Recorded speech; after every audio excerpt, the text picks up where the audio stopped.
Like probably 3 weeks later, maybe 2 weeks later, I found like an open condom wrapper in her bathroom. Even though you admit to being intimate with another man, Mr. McElliott, during the window of conception. Even though we wasn't in a committed relationship, we had unprotected sex frequently. There's one other person in question. Sexual intimacy was only once. And Actually, when we first met the first night, we had sex within like 20 minutes.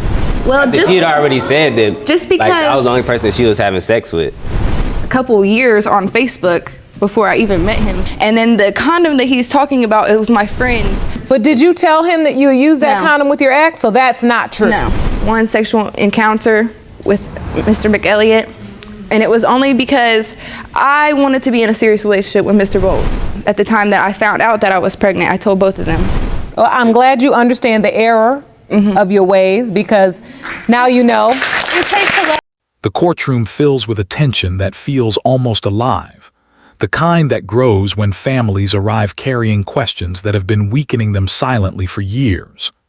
Judge Lauren Lake sits at the front with the authority of someone who has watched countless stories unravel the moment DNA results are read. She knows better than anyone that the courtroom is not just a legal stage.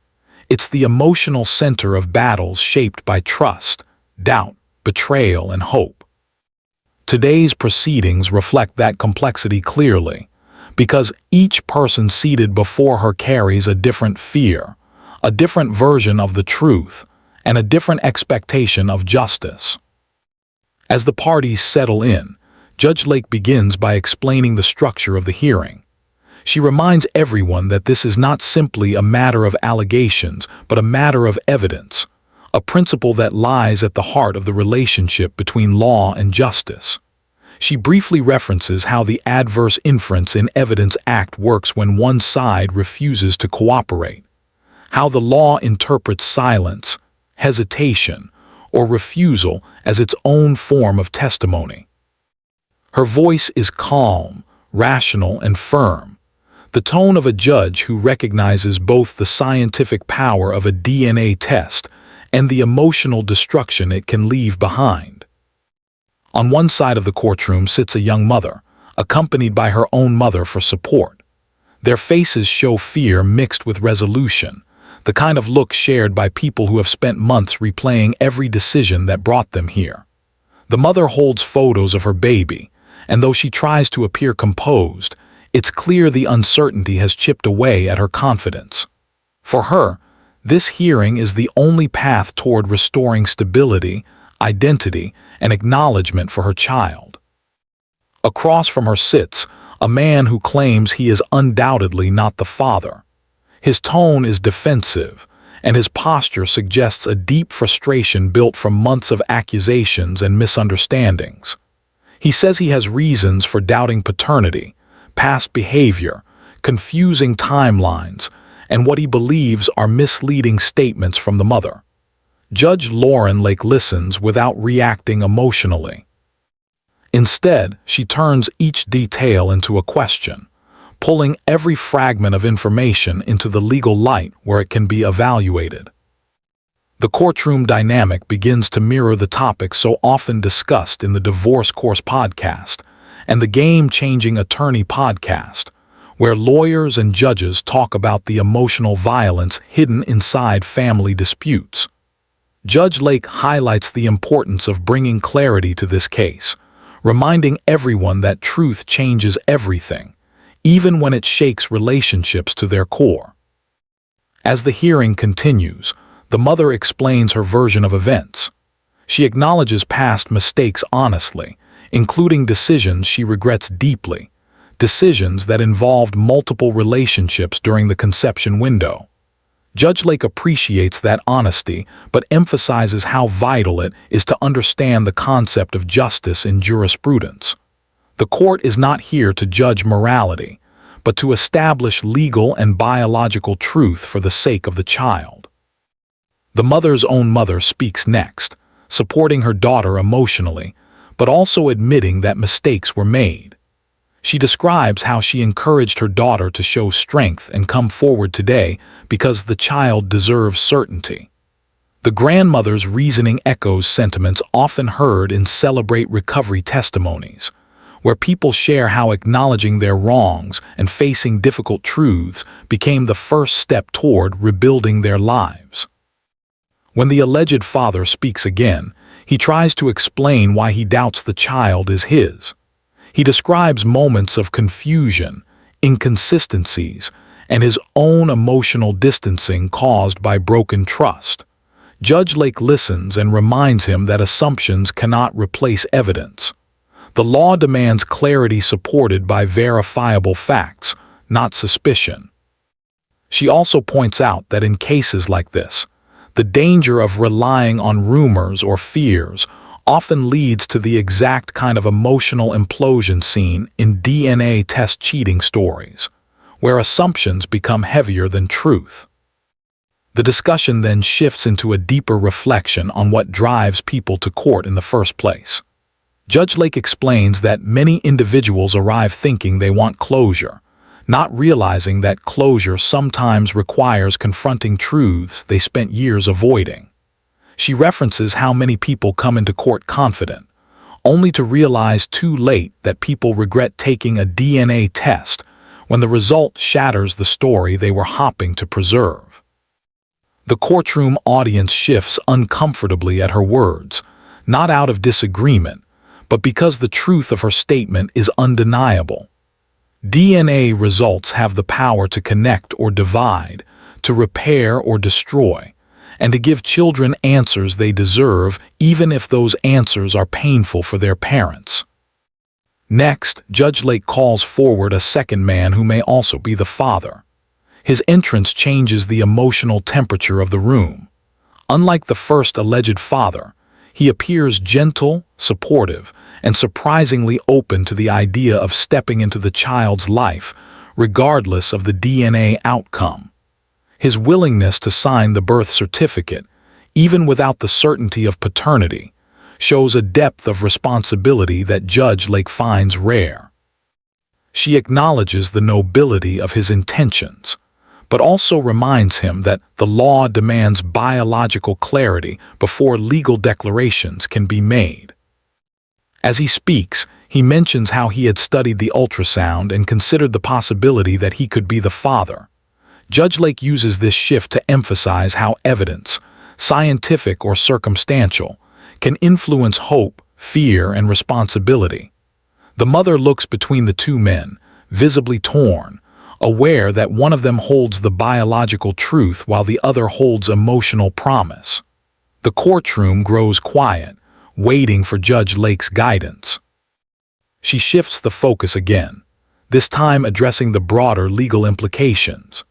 She explains how the Supreme Court often handles child support cases, and how the decisions made in courtrooms like this one impact long-term obligations and rights. She mentions how families torn apart by uncertainty often struggle through emotional storms similar to those discussed on the Divorce Course podcast, where unfinished questions lead to resentment, miscommunication, and long-term wounds. Judge Lake also reflects on how family courts often intersect with adoption cases, referencing adoption stories' full episodes that highlight how identity and biology remain deeply connected for many people. She explains that the child at the center of today's case will one day grow into an adult who may ask questions, seek answers, or search for belonging. Because of that, the court must ensure that the legal record reflects truth, not hopes or assumptions. The mother begins to cry softly as she talks about wanting her son to know his real father. She admits that part of her fear comes from knowing that once the truth is revealed, she can no longer rewrite the past or protect herself from judgment. Her regret echoes something often discussed in Truth Changes Everything podcast episodes, that the truth is liberating, but also unforgiving. Judge Lake listens patiently, reminding her that taking responsibility is the first step toward healing. She instructs her to focus on the child's future rather than her own shame. The mother nods, trying to steady herself. The potential father who showed willingness to be supportive sits silently, trying to mask his own anxiety. For him, The idea of being the child's father feels both joyful and overwhelming. Judge Lake acknowledges that even when men say they are ready, the reality of raising a child requires consistency, maturity, and emotional strength. As the courtroom settles again after a brief pause, Judge Lauren Lake shifts her attention to the emotional core of the case, the child whose identity hangs in the balance. She reminds the courtroom that even though adults often become overwhelmed by their conflicts, it is the child who carries the lifelong consequences of uncertainty.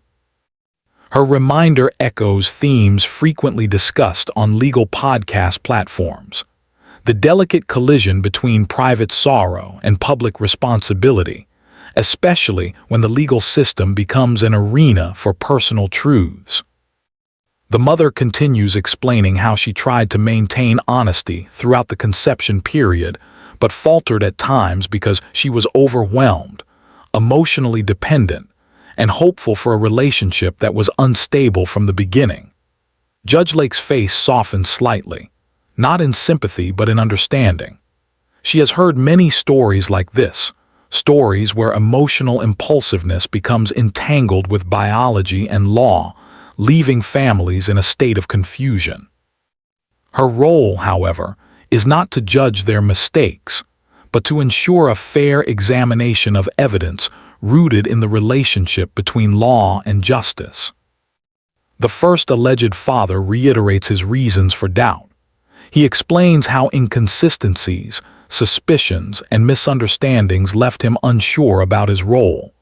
Judge Lake challenges him, asking whether his doubts were based on concrete evidence or emotional fear. He hesitates, revealing that much of his uncertainty was shaped by trust issues, not facts.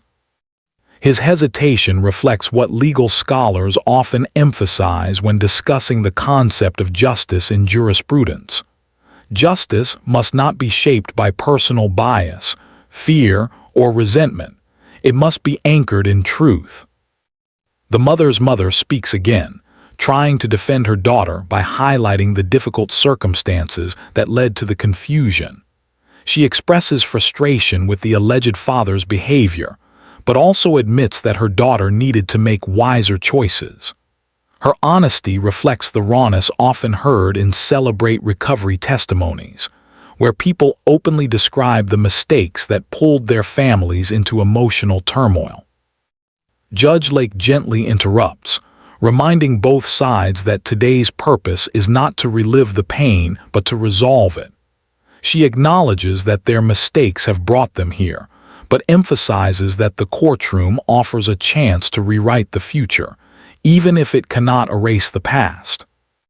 The courtroom then turns its attention back to the second man, the one who displayed openness and emotional responsibility. His calm demeanor continues to stand in stark contrast to the first man's guarded stance. He discusses how he had genuinely considered the possibility of fatherhood, even preparing himself to accept the role fully. Judge Lake commends this maturity, but reminds him that responsibility cannot be built on uncertainty. Only the DNA results will determine whether his willingness can become a reality. As he speaks, the tone in the courtroom shifts toward introspection.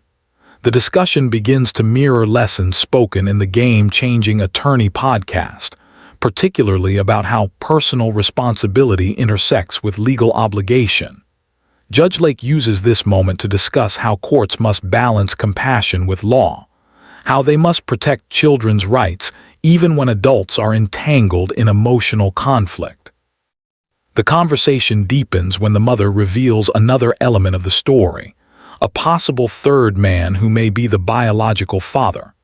The courtroom reacts with visible discomfort, but Judge Lake remains composed. She explains that while such revelations complicate the emotional landscape, they do not change the legal process. The DNA test will still point toward the correct biological answer. This moment echoes a recurring phrase Judge Lake uses: truth changes everything. She explains how once biological facts are confirmed, the law gains a clear path forward. Responsibility no longer depends on memory, assumption, or emotion, but on certifiable fact.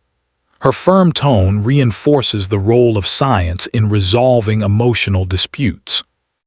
The mother, caught between embarrassment and determination, expresses how deeply she regrets her past decisions. She admits that the confusion she created has affected not only her but her child. Judge Lake reminds her that acknowledging regret is not weakness. It is a sign of growth. The judge encourages her to use this experience to make wiser choices and establish healthier boundaries, especially in relationships. The first alleged father expresses frustration about the mother's mistake involving multiple partners. Judge Lake addresses him directly and explains how gender double standards often distort the conversation. She emphasizes that while his disappointment is understandable, men and women alike must take responsibility for their sexual decisions. She highlights that biological uncertainty places a unique burden on women, who must carry children regardless of emotional chaos. Her explanation aligns with themes often explored in adoption stories' full episodes, where identity and biology hold lifelong significance. Judge Lake reminds everyone that the true victim in any paternity dispute is the child who grows up without clarity about their origins. The atmosphere becomes heavier as Judge Lake transitions the conversation toward the legal implications of paternity. She explains how, once established, paternity creates financial, emotional, and parental obligations. She references the Supreme Court's approach to child support, explaining that once biological connection is confirmed, child support is not optional. It is a legal responsibility that must be honored consistently, regardless of personal feelings. Her words land heavily on the first man, who shifts uncomfortably in his seat. The possibility of becoming legally responsible for a child he doubts creates visible distress. Judge Lake does not criticize him, but encourages him to understand the seriousness of fatherhood, not just as a biological fact, but as a life-altering commitment. She also reminds the second man that emotional willingness does not replace legal clarity.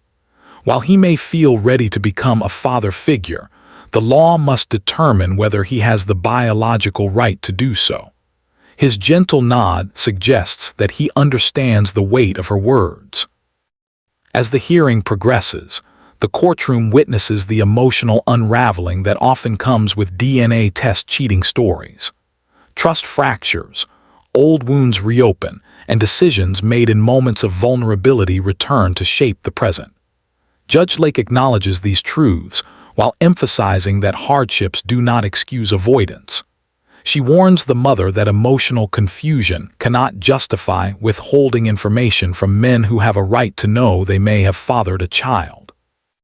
This moment of accountability leads to a reflection on the impact of emotional decisions within the framework of the Evidence Act. Judge Lake emphasizes how important it is for both men and women to understand that the court depends on accurate timelines, consistent testimony, and honesty.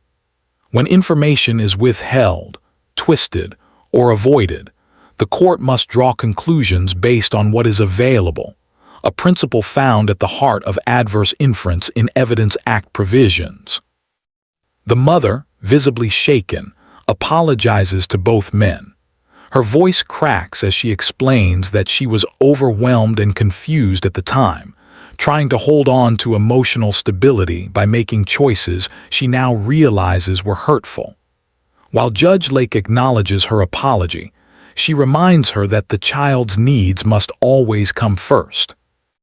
As the description deepens, the courtroom conversation broadens into a reflection on how families often break down during major life transitions such as divorce, separation, or unexpected pregnancy.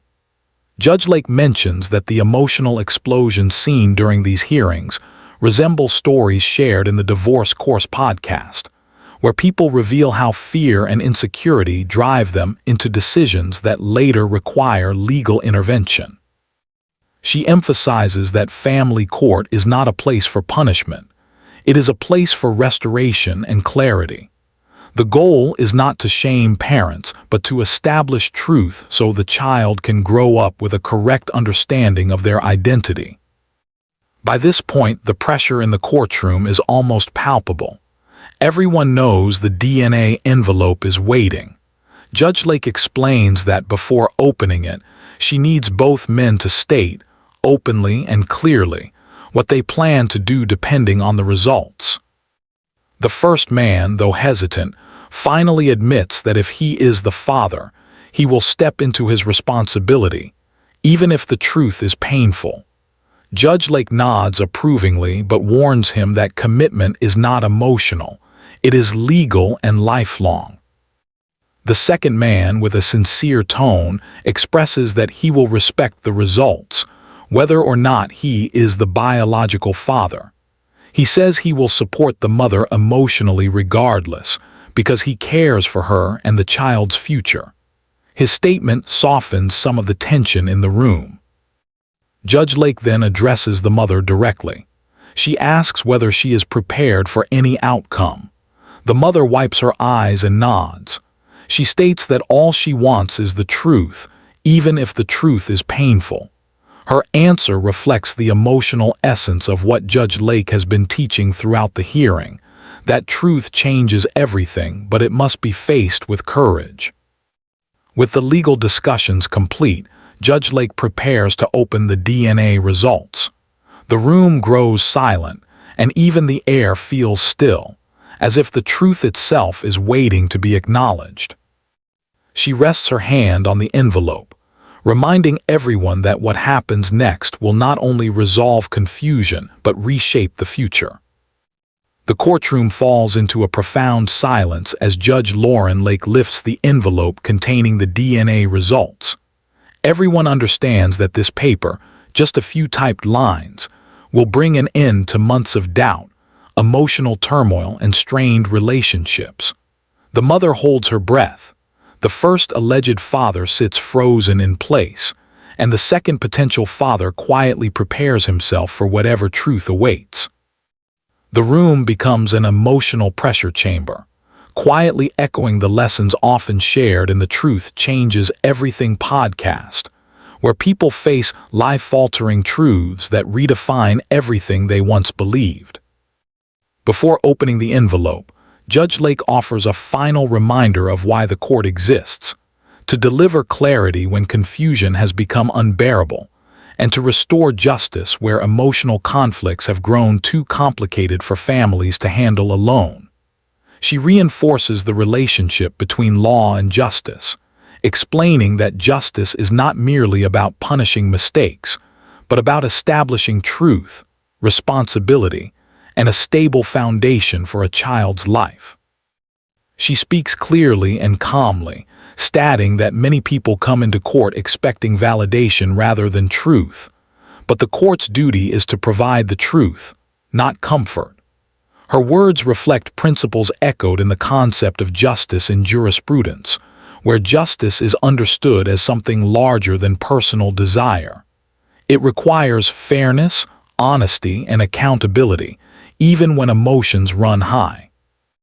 The mother trembles, realizing that whatever is written inside the envelope will permanently affect her child's future.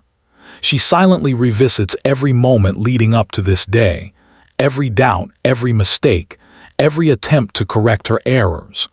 Judge Lake assures her that although mistakes shape the past, truth shapes the future. The mother nods, trying to steady her breathing. Judge Lake begins by addressing both potential fathers. She explains that regardless of the outcome, the court expects dignity, responsibility, and emotional maturity from the man identified as the biological father. She reminds them both that fatherhood, once established, is not a negotiable role. It comes with legal obligations, emotional responsibilities, and long-term commitment, something often highlighted in discussions on the Supreme Court child support system. The first man sits rigidly, preparing himself.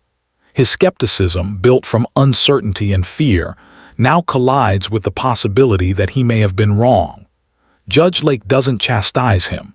Instead, she acknowledges that emotional confusion often drives men into avoidance, especially when they feel unprepared for paternity.